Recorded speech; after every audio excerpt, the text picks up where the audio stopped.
Now, the body of Ghana national player and former Newcastle midfielder Christian Atsu has been discovered in Turkey beneath the wreckage of the residence where he lived, according to local media. Atsu had been missing since earthquakes hit Turkey and Syria on the 6th of February. He had been misidentified and falsely reported as hospitalized last week. On Saturday, his agent confirmed that his body had been found under the rubble in the Turkish southern province of Hatay, along with some of his belongings. The multi-story apartment building where he lived was among the thousands of structures reduced to rubble in Hatay, which is near the epicenter of Turkey's massive earthquake. The 31-year-old had spells with Premier League sides Everton, Chelsea and Newcastle, and joined Hatayspor in September of 2022 from Saudi Arabian team Al Raed. Atsu scored the winning goal in the Turkish Super League match on the 5th of February, a day before the deadly earthquake hit Turkey and Syria. More than 45,000 people have been killed in the earthquake that struck Turkey and Syria, and the toll is expected to rise further, with some 264,000 apartments in Turkey destroyed and many still missing in the country's worst modern disaster.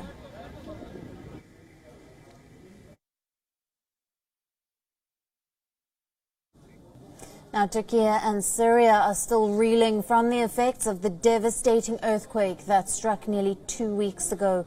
Rescue operations are still ongoing and humanitarian aid from around the world is pouring in.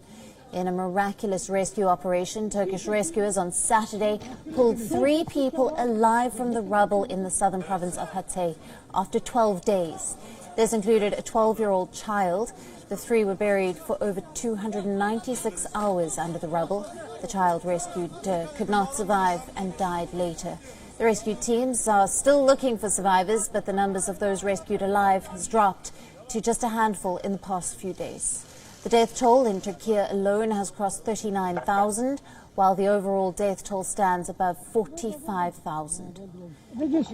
Meanwhile, in neighbouring Syria, humanitarian aid donated by the European Union arrived on Saturday. The items, weighing around 50 tons, included clothing, tents, medical equipment and food.